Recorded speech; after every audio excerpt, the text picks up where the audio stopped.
ഒറ്റയ്ക്ക് നോട്ടിലേക്ക് സ്വാഗതം. ഈ ഒരു വീഡിയോയിലൂടെ നോക്കാൻ പോകുന്നത് ഒരു വെബ്സൈറ്റ് അല്ലെങ്കിൽ വെബ് ആപ്ലിക്കേഷനിൽ അടങ്ങിയിരിക്കുന്ന ഹിഡൻ ആയിട്ടുള്ള ഡയറക്ടറീസ്, ഫയൽസ്, വെബ് പേജസ് തുടങ്ങിയ കാര്യങ്ങളൊക്കെ വെർബസ്റ്റർ എന്ന ടൂൾ വെച്ചിട്ട് എങ്ങനെ കണ്ടുപിടിക്കാനാണ് ഈ ഒരു വീഡിയോയിലൂടെ നോക്കാൻ പോകുന്നത്. അതിനുവേണ്ടി ടെർമിനൽ ഓപ്പൺ ചെയ്യുക.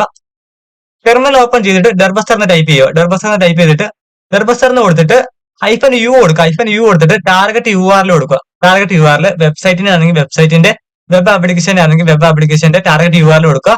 അത് കഴിഞ്ഞിട്ട് -l കൊടുത്തിട്ട് path of where list, where ലിസ്റ്റിന്റെ പാത്ത് കൊടുക്കുക. നമ്മുടെ കാലിനസ് മെഷീനകത്ത് ആൾറെഡി ഈ ഒരു വെയർ ലിസ്റ്റ് പ്രീ ഇൻസ്റ്റാൾ ആയിട്ട് വരുന്നുണ്ട്, അതുകൊണ്ട് കുഴപ്പമില്ല. ഈ ഒരു വെയർ ലിസ്റ്റ് നമ്മുടെ കാലിനസ് മെഷീനകത്ത് ആൾറെഡി ഉണ്ട്. അതിന്റെ പാത്ത് എന്ന് പറയുന്നത് യൂസർ ഷെയർ വെയർ ലിസ്റ്റ് എന്ന് പറയുന്ന ഈ ഒരു പാത്തിലാണ്. ഈ ഒരു യൂസർ ഷെയർ വെയർ ലിസ്റ്റില് വെർബസ്റ്റർ എന്ന് പറയുന്ന ഒരു ഡയറക്ടറി ഉണ്ട്, ഒരു ഫോൾഡർ ഉണ്ട്. അതിനുള്ളിലാണ് ഈ ഒരു ലിസ്റ്റ് ഉള്ളത്. ഓക്കെ, 5-6 ലിസ്റ്റ് ഉണ്ടെന്നാണ് എന്റെ ഒരു അറിവ്. ഞാൻ അതിനകത്തിൽ തെരഞ്ഞെടുത്തിരിക്കുന്നത്, അതായത് അതിനകത്ത് ഞാൻ സെലക്ട് ചെയ്തിരിക്കുന്നത് ഡയറക്ടറി ലിസ്റ്റ് 2.3 small.txt എന്ന് പറഞ്ഞ ഒരു ലിസ്റ്റ് ആണ് ഞാൻ തെരഞ്ഞെടുത്തിരിക്കുന്നത്. ഓക്കെ, സെലക്ട് ചെയ്തിരിക്കുന്നത്. ഞാൻ പറഞ്ഞിരുന്നു ഈ ഒരു വെയർ ലിസ്റ്റ് നമ്മുടെ കാലിനസ് മെഷീനിനകത്ത് ഉണ്ട്, ആൾറെഡി വരുന്നുണ്ട്. നമ്മൾ ഇൻസ്റ്റാൾ ചെയ്യുമ്പോൾ തന്നെ അതിനകത്ത് ഉണ്ട്, അതുകൊണ്ട് കുഴപ്പമില്ല. അതിനകത്ത് അതിന്റെ പാത്ത് എന്ന് പറയുന്നത് യൂസർ ഷെയർ വെയർ ലിസ്റ്റ്. ഈ ഒരു പാത്തില് വെർബസ്റ്റർ എന്ന് പറഞ്ഞ ഒരു ഡയറക്ടറി ഉണ്ട്, ഒരു ഫോൾഡർ ഉണ്ട്, വെർബസ്റ്റർ എന്ന് പറയുന്നത്. ആ ഒരു ഫോൾഡറിനുള്ളിലാണ് നമ്മുടെ ഈ ഒരു ലിസ്റ്റ് വരുന്നത്. 5-6 ലിസ്റ്റ് ഉണ്ടെന്നാണ് എന്റെ ഒരു അറിവ്. ഓക്കെ, അതിനകത്ത് ഞാൻ സെലക്ട് ചെയ്തിരിക്കുന്നത് ഡയറക്ടറി ലിസ്റ്റ് 2.3 small.txt എന്ന് പറഞ്ഞ ഒരു ലിസ്റ്റ് ആണ്. അതിട്ട് എന്റർ കൊടുക്കുക. എന്റർ കൊടുക്കുമ്പോൾ ഇങ്ങനെ ഒരു ഇന്റർഫേസ് വരും. ഇവിടെ ടാർഗറ്റ് URL ഞാൻ കൊടുത്ത URL തന്നെയാണ്. ഇവിടെ നിങ്ങൾ ശ്രദ്ധിക്കേണ്ട കാര്യം, ഗോ ഫാസ്റ്റർ എന്ന് പറഞ്ഞ ഈ ഒരു ഓപ്ഷൻ ടിക്ക് കൊടുക്കുക. ഓക്കെ, അത് ടിക്ക് കൊടുക്കുക.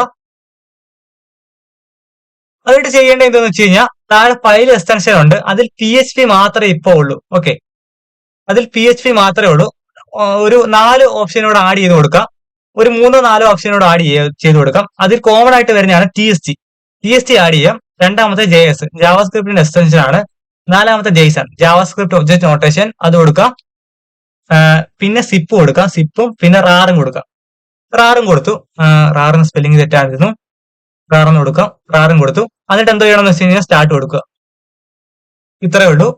ഇവിടെ നിങ്ങൾക്ക് സ്കാൻ ഇൻഫർമേഷൻ എന്ന് പറയുന്ന എന്റെ തൊട്ട് റൈറ്റ് സൈഡിൽ റിസൾട്ട്സ് എന്ന് പറയുന്ന ഒരു ഓപ്ഷൻ കാണാൻ പറ്റും. അവിടെ ലെഫ്റ്റ് ക്ലിക്ക് ചെയ്യുക, അവിടെ ക്ലിക്ക് ചെയ്യുക. അവിടെ ക്ലിക്ക് ചെയ്യുമ്പോൾ നിങ്ങൾക്ക് കാണാൻ പറ്റും, ഇവിടെ ഈ ഒരു 200 സ്റ്റാറ്റസ് കോഡ് വരുന്ന ID പാരാമീറ്റർ ഒക്കെ അതിനകത്ത് ആ ഒരു URL അടങ്ങിയിരിക്കുന്നതാണ്. അതായത് അവിടെ എന്തെങ്കിലും ഒരു ഹിഡൻ ആയിട്ടുള്ള വെബ് പേജോ അല്ലെങ്കിൽ ഡയറക്ടറീസോ ഫയൽസോ ഉണ്ടാവും 200 സ്റ്റാറ്റസ് കോഡ് വരുന്നിടത്ത്.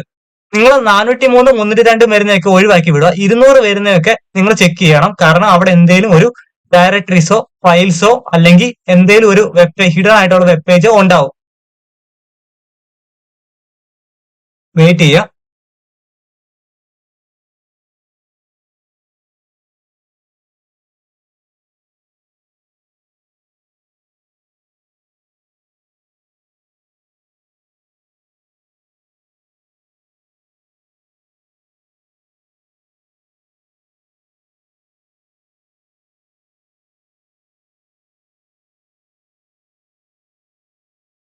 ഇരുന്നൂറ് സ്റ്റാറ്റസ് കോഡ് വരുന്ന മാത്രം നിങ്ങൾ എടുത്താൽ മതി. 200 സ്റ്റാറ്റസ് കോഡ് വരുന്ന മാത്രം നിങ്ങൾ ചെക്ക് ചെയ്താൽ മതി. 403, 302 വരുന്ന ഇറർ അടിച്ചു പോകുന്നതാണ്.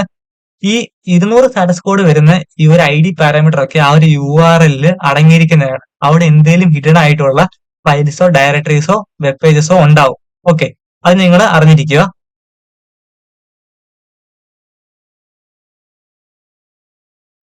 വൺ ഡേ ആണ് ഫിനിഷ് ടൈം, അതുകൊണ്ട് ഞാൻ പോസ് ചെയ്യുവാണ്. പോസ് ചെയ്തിട്ട് കിട്ടിയ റിസൾട്ട് ഒക്കെ നോക്കാം. ക്യാൻസൽ കൊടുക്കാം, കൊടുക്കാം. നമുക്ക് കിട്ടിയ റിസൾട്ട് ഒക്കെ നോക്കാം. ഇതിനകത്ത് എന്തൊക്കെ ഉണ്ടെന്ന് നോക്കാം. ഇവിടെ readme.txt എന്ന് പറഞ്ഞ ഒരു TST ഫയൽ ഇട്ടിട്ടുണ്ട്. ഇത് ഹിഡൻ ആയിട്ടുള്ള ഒരു TST ഫയലാണ്.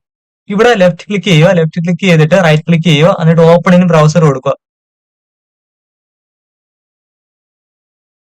ആ ഒരു റീഡ്മി ഫയൽ ഇവിടെ ഓപ്പൺ ആയിട്ട് വന്നിട്ടുണ്ട്. ഇങ്ങനെയാണ് ഹിഡൻ ആയിട്ടുള്ള ഒരു റീഡ്മി ഫയൽ കിട്ടിയിട്ടുണ്ട്. വേറെ എന്തൊക്കെ ഉണ്ടെന്ന് നോക്കാം. വേറെ ഡോക്യുമെന്റ് മെനു എന്ന് പറഞ്ഞ ഒരെണ്ണമുണ്ട്. അത് റൈറ്റ് ക്ലിക്ക് ചെയ്ത് ലെഫ്റ്റ് ക്ലിക്ക് ചെയ്തിട്ട് റൈറ്റ് ക്ലിക്ക് ചെയ്തിട്ട് ഓപ്പൺ ഇൻ ബ്രൗസർ കൊടുക്കാം.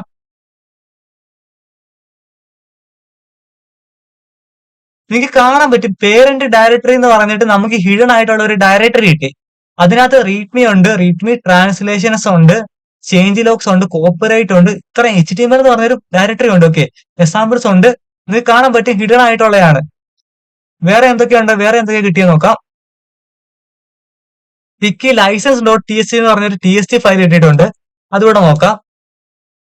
ഇവിടെ ലെഫ്റ്റ് ക്ലിക്ക് ചെയ്യുക, ആ ഒരു റിസൾട്ടിന്റെ അവിടെ വന്നിട്ട് ഇത് 200 സ്റ്റാറ്റസ് കോഡ് വരുന്നതാണ്. അപ്പം ഈ ഒരു ID പാരാമീറ്ററിൽ എന്തെങ്കിലും ഒരു വെബ് പേജസോ അല്ലെങ്കിൽ ഹിഡൻ ഡയറക്ടറീസോ അല്ലെങ്കിൽ എന്തെങ്കിലും ഫയൽസോ ഉണ്ടാവും. ഇവിടെ ഒരു TST ഫയലാണ് അത്. ലെഫ്റ്റ് ക്ലിക്ക് ചെയ്യുക, റൈറ്റ് ക്ലിക്ക് ചെയ്യുക, എന്നിട്ട് ഓപ്പൺ ഇൻ ബ്രൗസർ കൊടുക്കുക. നിങ്ങൾക്ക് കാണാൻ പറ്റുക ലൈസൻസ് ഇവിടെ കിട്ടിയിട്ടുണ്ട്. വേറെ എന്തൊക്കെയാണെന്ന് നോക്കാം. വേറെ മൾട്ടി ഡേ ഇമേജസ് എന്ന് പറഞ്ഞൊരു ഇത് കിട്ടിയിട്ടുണ്ട്.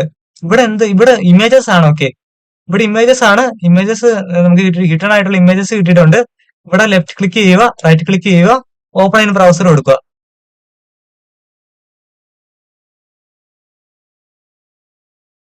നിങ്ങൾക്ക് കാണാൻ പറ്റും JPG, PNG ധാരാളം ഹിഡൻ ആയിട്ടുള്ള ഇമേജസ് ഒക്കെ കിട്ടിയിട്ടുണ്ട്. നിങ്ങൾക്ക് ഇത് ഒന്നിലധികം ചെക്ക് ചെയ്യാൻ പറ്റും. ഞാനിപ്പോ ഇത്ര ചെക്ക് ചെയ്യുന്നുള്ളൂ. 200 സ്റ്റാറ്റസ് കോഡ് വരുന്ന ധാരാളം ഉണ്ട്. ഇതെല്ലാം കൂടെ ചെക്ക് ചെയ്യുന്ന പറയുന്നത് ചെക്ക് ചെയ്യുന്നില്ല ഞാന്. ഇപ്പൊ നിങ്ങൾക്ക് മനസ്സിലായില്ല എങ്ങനെയാണ് ഹിഡൻ ഡയറക്ടറീസും ഫയൽസും കണ്ടുപിടിക്കുന്നത്.